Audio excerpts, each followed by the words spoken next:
You're listening to episode 11 of Literacy in Color.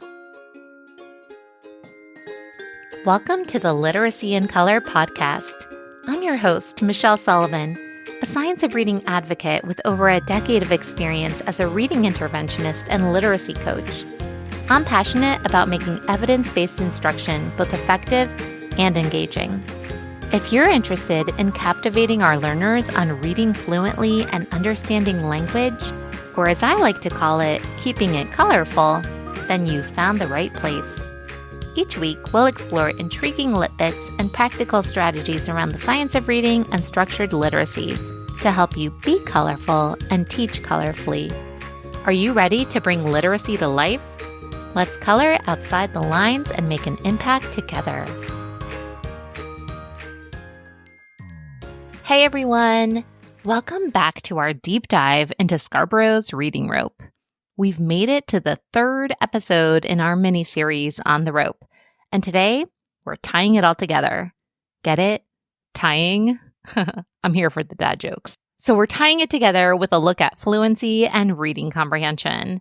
So if you haven't yet listened to episode 7 on word recognition and episode 9 on language comprehension, where we get into the nitty-gritty of each strand, I encourage you to go back and check those out first. For today, we're shifting our focus to how these elements work together to create skilled, fluent readers. So let's start with a quick recap. Remember, Scarborough's rope shows us that reading is complex and multifaceted. It's not just about decoding words or understanding language in isolation. It's about weaving all these strands together to create proficient readers. And today, we'll discuss the byproduct of all that weaving, fluency and comprehension. Everyone always wants to look at the left-hand side of Scarborough's rope. But what happens when these strands start to weave together? If we move our eyes towards the right, we see that these two main components, word recognition and language comprehension, consisting of 8 strands, phonological awareness, decoding, sight recognition, background knowledge, vocabulary, language structures, verbal reasoning, and literacy knowledge, they all weave together more and more tightly. And when word recognition is increasingly automatic and language comprehension is increasingly strategic, students grow to be more fluent, and as a result, skilled reading happens. Now, you may be wondering why fluency isn't a separate strand on Scarborough's reading rope. And according to Scarborough herself, fluency is best viewed as an indication of the reader's overall skill level rather than a standalone component. She explains that as our knowledge grows and as our skills are honed, we naturally become more fluent. And this holds true whether we're reading or learning to paint or even playing an instrument. In other words, fluency reflects the culmination of all the intertwined skills on the rope, giving us a snapshot of how well a reader can apply their knowledge and abilities seamlessly. So what is fluency exactly? And why is it so important? In the book, Reading Fluency, Jan Hasbrouck and Deb Glaser give us the best ever definition. Fluency is, quote, reasonably accurate reading at an appropriate rate with suitable expression that leads to accurate and deep comprehension and motivation to read. I appreciate the word choice, the semantics, if you will, if you'll entertain our language comprehension chat last week. Reasonable accuracy. Because hey, even as a literate adult, I may stumble on my words every now and again.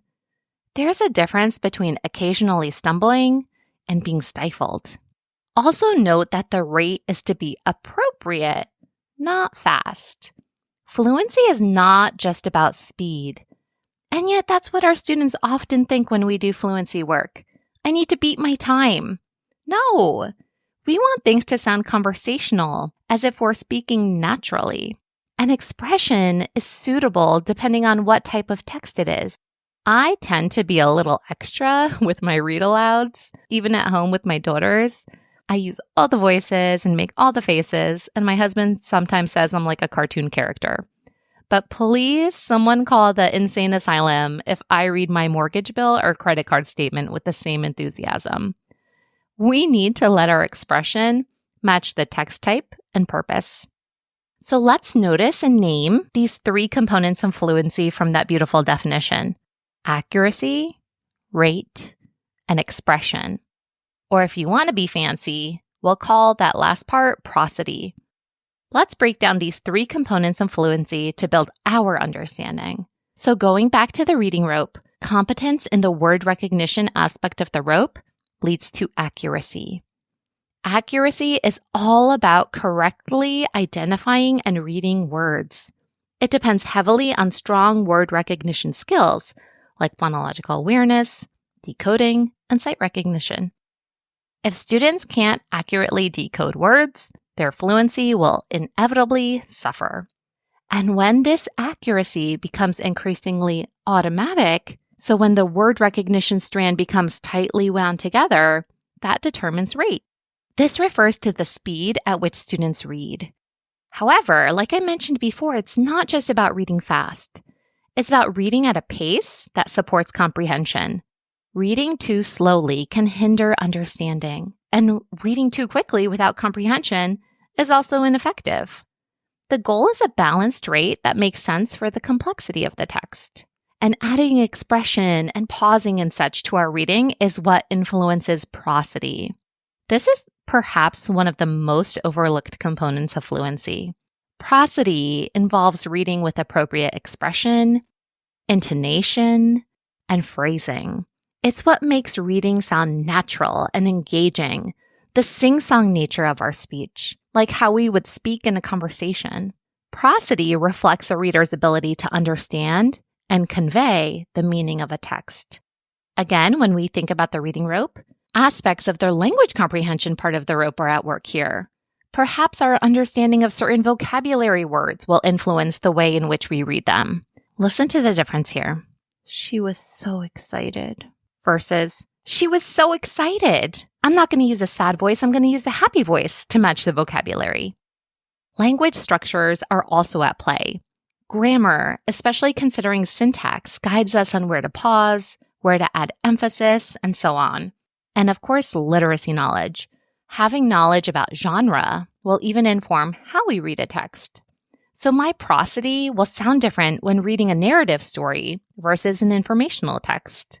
When we think about fluency, we're really talking about that bridge between decoding and comprehension. And all 3 of these things, accuracy, rate, and prosody, bring us to comprehensible language. Think of it this way. If a student is struggling to decode every word, they're putting so much mental energy into figuring out the words that there's very little brain power left for understanding what they're reading. Fluency frees up cognitive resources, allowing the reader to focus on the meaning of the text rather than the mechanics of reading. When a reader is fluent, they can engage with the text in a meaningful way, making connections and truly understanding what they're reading. Now, let's talk about how fluency impacts reading comprehension. As I mentioned earlier, fluency is the bridge between decoding and comprehension. When students read fluently, they can focus on understanding the text rather than struggling with the words on the page. Imagine reading a complex article on a subject you're unfamiliar with. If you had to pause every few words to decode or reread sentences to make sense of them, your overall understanding of the article would be limited. The same goes for our students. If they're not fluent readers, comprehension breaks down. Once fluency is in place, students are better equipped to focus on comprehending what they read. But let's be clear, reading comprehension is more than just a surface-level understanding of words and sentences. It's about making meaning from the text, thinking deeply about the text, and even beyond the text. We talked about this last week, but let's revisit it again. Because balanced literacy was so heavily focused on isolated strategy instruction and skill work, reading strategies got a bad reputation. However, there shouldn't be this controversial debate about building background knowledge versus teaching strategies. It's not a question of either or. We need to do both. On the language comprehension aspect of Scarborough's rope, we see a need for background knowledge, and verbal reasoning. I'm going to link a helpful blog post from Tim Shanahan about this in the show notes, but also summarize some of his sentiments here. He says, research shows, overwhelmingly in fact, that teaching comprehension strategies can significantly improve a student's ability to understand a text. We're talking about hundreds of studies that back this up. The bottom line is that strategies help students think more deeply about a text. Shanahan says that strategies do two things for readers. First, they slow readers down, forcing them to process and reflect on the ideas in a text. And secondly, they help guide students' attention to the most important parts of a text. However, here's where background knowledge comes into play. Many comprehension strategies, like making predictions or drawing inferences, they're only effective if a reader has enough relevant knowledge to support them. If students lack background knowledge about a topic, it's much harder for them to make meaningful connections or fill in the gaps in that text. For instance, let's take the skill of inferencing. It teaches students to understand that a text may not provide all the information explicitly, and that they need to fill in the blanks using what they know. But if a student doesn't have any relevant knowledge to draw from, making these inferences becomes nearly impossible. So when we're thinking about comprehension, don't put all your eggs in one basket, only focusing on knowledge building or only focusing on teaching strategies. They both hold a place on the reading rope. Teaching strategies is important, but it shouldn't replace building students' knowledge about the world. Building up knowledgeable citizens should be a central goal of schooling. Who else went to elementary school in the early 90s with that classic banner over the chalkboard that read, "Knowledge is power"? Comprehension is not just about literal recall. We want our students to become thoughtful, reflective readers, thinking deeply and making connections and remembering what they've read so that they can apply it in meaningful ways.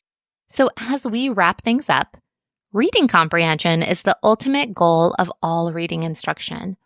And it's supported by everything we've talked about in this series, from decoding and sight recognition to building background knowledge and vocabulary. Reading comprehension is the culmination of all the work we do with our students. It's the result of carefully weaving together all 8 of those strands of Scarborough's rope. And when language comprehension is increasingly strategic and word recognition is increasingly automatic, we get skilled, fluent reading. This process doesn't happen overnight. It develops gradually and requires intentional and purposeful efforts. If you look at the right-hand side of the rope, Scarborough's model even defines skilled reading as, quote, the fluent execution and coordination of word recognition and text comprehension. And when you think about it, this level of proficiency isn't just for students. It's something that we continue to refine well into adulthood. Raise your hand if you're always learning. I know I am. So remember, without fluency, comprehension suffers. And without comprehension, reading has no real purpose. As you continue to support your students, focus on providing them with opportunities to practice fluent reading in meaningful and engaging ways. And always remember that comprehension is about making meaning beyond just literal understanding. I hope you found this mini-series on unraveling Scarborough's rope helpful. Keep weaving those strands together to support every learner. Until next time. Thank you so much for tuning into Literacy in Color. I hope today's episode left you feeling both inspired and equipped with something new to add to your teaching toolkit. If you're enjoying this podcast, it would truly mean so much to me if you'd leave a 5-star review. It helps other educators find the show and join our colorful community. And don't forget to hit the follow or subscribe button so you never miss an episode. For more tips, tools, and resources, be sure to check out the links in the show notes at michelleandthecolorfulclassroom.com. Thanks again for listening, and I'll catch you next week. Until then, be colorful and teach colorfully.